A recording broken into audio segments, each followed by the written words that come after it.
নমস্কার বন্ধুরা, রূপাস কিচেনে সবাইকে স্বাগতম। আজকের রেসিপি দুর্দান্ত স্বাদের সুজির চুষি পিঠে। বানানো খুবই সহজ, যে কেউ খুব সহজেই বানিয়ে নিতে পারবেন। এই পদ্ধতিতে বানালে চুষি পিঠেগুলো দুধে ফোটানোর সময় ভেঙে যাবে না। তাহলে চলুন রেসিপিটি দেখে নেওয়া যাক। শুরু থেকে শেষ পর্যন্ত দেখার জন্য আপনাদের কাছে অনুরোধ রইল। প্রথমে গ্যাসের ওপর একটা কড়া বসিয়ে তার মধ্যে দিয়ে দেব হাফ কাপ সুজি। সুজিটাকে মিডিয়াম ফ্লেমে মিনিট 3-4 সময় ধরে ভেজে নেব।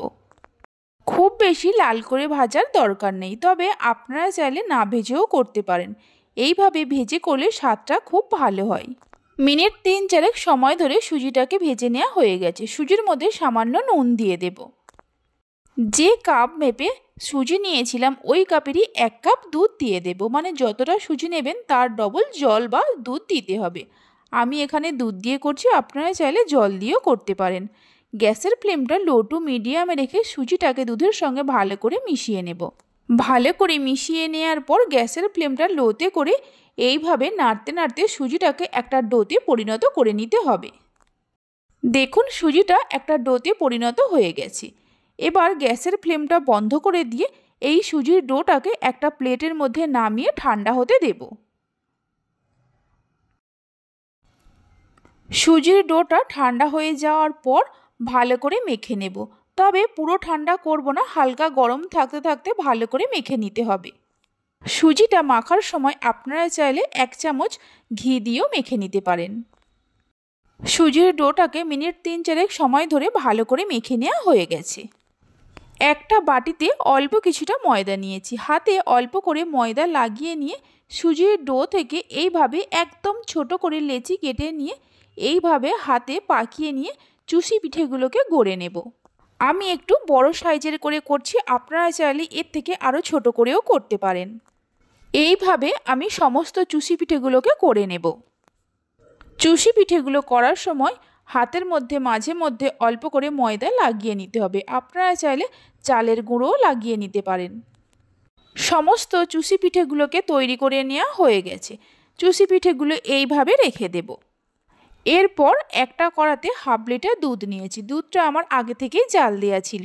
গ্যাসের ফ্লেমটা মিডিয়ামে রেখে দুধটাকে জাল দিয়ে নেব। দুধটা যখন হালকা গরম হবে দুধের মধ্যে দিয়ে দেব কিছুটা পরিমাণ গুঁড়ো দুধ। আমি এখানে হাফ কাপের একটু কম গুঁড়ো দুধ ব্যবহার করছি। গুঁড়ো দুধটা লিকুইড দুধের সঙ্গে ভালো করে মিশিয়ে নেব গ্যাসের ফ্লেমটা মিডিয়ামে রেখে। গুঁড়ো দুধটা দুধের সঙ্গে ভালো করে মিশিয়ে নেওয়ার পর দুধটাকে মিনিট 5-6 জাল দিয়ে ঘন করে নেব। মিনিট 5-6 জাল দিয়ে নেওয়ার পর দেখুন দুধটা আগের থেকেই অনেকটা ঘন হয়ে গেছে।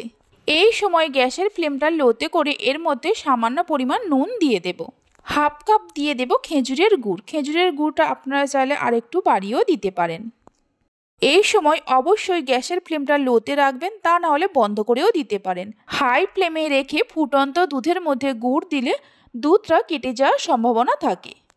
গুড়টা দুধের সঙ্গে ভালো করে মিশিয়ে দেওয়ার পর গ্যাসের ফ্লেমটা মিডিয়ামে করে দেব। এবার চুষি পিঠেগুলো এই দুধের মধ্যে দিয়ে দেব। চুষি পিঠেগুলো দুধের মধ্যে দেওয়ার পর হালকা হাতে দুধের সঙ্গে ভালো করে মিশিয়ে দেব। আমি এখানে গুড় দিয়ে চুষি পিঠেগুলো করছি, আপনারা চাইলে চিনি দিয়েও করতে পারেন।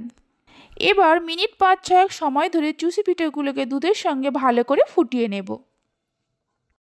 মিডিয়াম ফ্লেমে মিনিট 5-6 সময় ধরে ফুটিয়ে নেওয়া হয়ে গেছে। এবার গ্যাসের ফ্লেমটা বন্ধ করে দেব। এই রকম পাতলা থাকতে থাকতেই বন্ধ করে দিতে হবে। এর থেকে আর বেশি ঘন করব না, কারণ ঠান্ডা হয়ে যাওয়ার পর আরও একটু ঘন হয়ে যাবে আর কালারটাও অনেকটা চেঞ্জ হয়ে যাবে। দেখুন, একটাও চুষি পিঠে কিন্তু আমার ভেঙে যায়নি। এটা আপনারা চাইলে গরম গরমও পরিবেশন করতে পারেন, আবার ঠান্ডা করে নিয়েও পরিবেশন করতে পারেন। পিঠেগুলো একটা বাটির মধ্যে সার্ভ করে নেব। দেখুন কতটা লোভনীয় হয়েছে। এইভাবে অবশ্যই একবার বাড়িতে বানিয়ে দেখতে পারেন। আজকে আমার এই রেসিপিটি যদি আপনাদের ভালো লেগে থাকে অবশ্যই একটা লাইক করবেন আর আমাকে কমেন্ট করে জানাবেন। ভালো লাগলে চ্যানেলটি সাবস্ক্রাইব করে পাশে থাকা বেল আইকনটি প্রেস করবেন। আপনারা সবাই ভালো থাকবেন, সুস্থ থাকবেন। ধন্যবাদ।